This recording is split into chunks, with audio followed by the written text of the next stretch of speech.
Labubu शहर के नीचे छुपा हुआ था, जमीन के नीचे, इतना नीचे कि मोबाइल सिग्नल भी वहां जाकर खामोश हो जाता था। पुराना अंडरग्राउंड हिस्सा, नक्शे में अधूरा, रिकॉर्ड्स में गायब। कुछ लोग कहते थे यहाँ पहले रिसर्च लैब था, कुछ कहते थे फैक्ट्री, और कुछ सिर्फ चुप रहते थे। शहर में एक बात मशहूर थी, जो लबूबू के अंदर गया वो वापस आया, लेकिन पहले जैसा नहीं रहा। मैंने हमेशा इस बात को अफवाह समझा। मुझे लगता था लोग अंधेरे से डरते हैं, इसलिए कहानियां बना लेते हैं। गुरूर शायद इसी को कहते हैं। उस दिन मैं अकेला गया। एंट्रेंस बहुत छोटा था, जंग लगा दरवाजा आधा जमीन में धंसा हुआ। जब मैंने धक्का दिया, दरवाजा बिना आवाज के खुल गया। ये बात अजीब थी, पुरानी चीजें आमतौर पर चीखती हैं। अंदर कदम रखते ही दरवाजा बंद हो गया, जोर से नहीं, बस फाइनल तरीके से। उसी लम्हे हर आवाज मर गई। शहर, गाड़ियां, हवा, सब कुछ जैसे किसी ने म्यूट कर दिया हो। हवा ठंडी थी, इतनी ठंडी कि सांस लेते वक्त सीना सिकुड़ जाता था। लेकिन असल ठंडक जिस्म में नहीं थी, दिमाग में थी। लाइट्स चल रही थी, ट्यूबलाइट्स, पुरानी, हल्की सी फ्लिकर के साथ। उनकी रोशनी दीवारों पर सीधी नहीं गिर रही थी, जैसी रोशनी किसी और चीज से बचकर चल रही हो। मैं आगे बढ़ा। हर कदम पर लगता था जैसे जमीन मुझे महसूस कर रही हो। फिर पहली बार वो एहसास हुआ, कोई है, न सामने न पीछे, बस करीब। ऐसा लगा जैसे कोई मेरी जगह का इंतजार कर रहा था, जैसे मैं मेहमान नहीं था, मैं लेट आया हूँ। दीवार पर पुरानी तस्वीरें थी, रिसर्च के निशान, फाइल्स के खाने, सब कुछ जमे हुए वक्त जैसा। फिर दीवार ने हल्की सी हरकत की, मैं रुक गया। दोबारा देखा, दीवार बिल्कुल ठीक थी, लेकिन मेरा दिल नहीं। कान के बिल्कुल पास कुछ सरसराया। लफ्ज पूरे नहीं थे, बस टूटी हुई आवाजें, जैसे कोई बोलना चाहता हो लेकिन बोलने की इजाजत ना हो।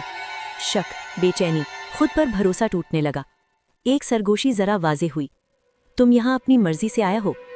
मैंने अपने आप को तसल्ली दी, बस दिमाग का वहम, बस अंधेरा। फिर एक लाइट बंद हुई, सिर्फ एक। मैंने पीछे मुड़कर देखा, रास्ता अब भी वहां था, लेकिन पहले जैसा नहीं लग रहा था, जैसे रास्ता मुझे पहचानने से इनकार कर रहा हो। आगे बढ़ता गया, हर कदम के साथ रोशनी कम होती रही। दूसरी लाइट बंद हुई, फिर तीसरी। अब सिर्फ आधी रोशनी थी और आधा यकीन। जमीन सीधी नहीं लग रही थी, चलते वक्त महसूस होता था जैसे मैं हल्का सा झुक रहा हूँ, या शायद जगह झुक रही हो। सरगोशियां वापस आईं, इस बार ज्यादा करीब। तुम्हें लगता है तुम कंट्रोल में हो? तुम अल्लाह को कब याद करते हो? सिर्फ डर में?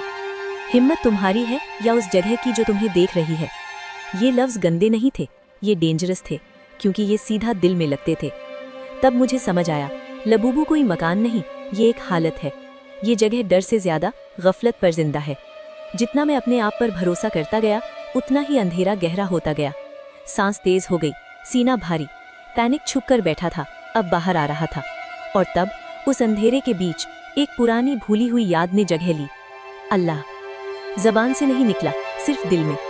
आऊज़ु बिल्लाह मिनश शैतानिर रजीम। लफ्ज कांप रहे थे, यकीन कमजोर था, लेकिन नियत सच्ची थी। आयतल कुर्सी के अल्फाज याद आए, पूरे नहीं, सीधे नहीं, बस टुकड़ों में। लेकिन लबूबू को इतना ही काफी था। सरगोशियां अचानक रुक गईं, जैसे किसी ने सांस रोक ली हो। हवा का बोझ हल्का हो गया, दीवारों की जिंदगी खत्म हो गई, जगह वापस सिर्फ जगह बन गई। अंधेरा अब भी था, लेकिन अब वो मुझे देख नहीं रहा था। मैंने रास्ता देखा, इस दफा रास्ते ने इनकार नहीं किया। बाहर निकला तो सूरज बहुत तेज लग रहा था, आवाजें वापस आ चुकी थी, शहर जिंदा था, लेकिन मेरे अंदर कुछ बदल चुका था। ये कहानी सुकून के लिए नहीं, ये याद दिलाने के लिए है। शैतान दिखाई नहीं देता, वो जगहों में नहीं रहता, वो गफलत में रहता है। और हिफाजत सिर्फ एक जगह, अल्लाह की याद।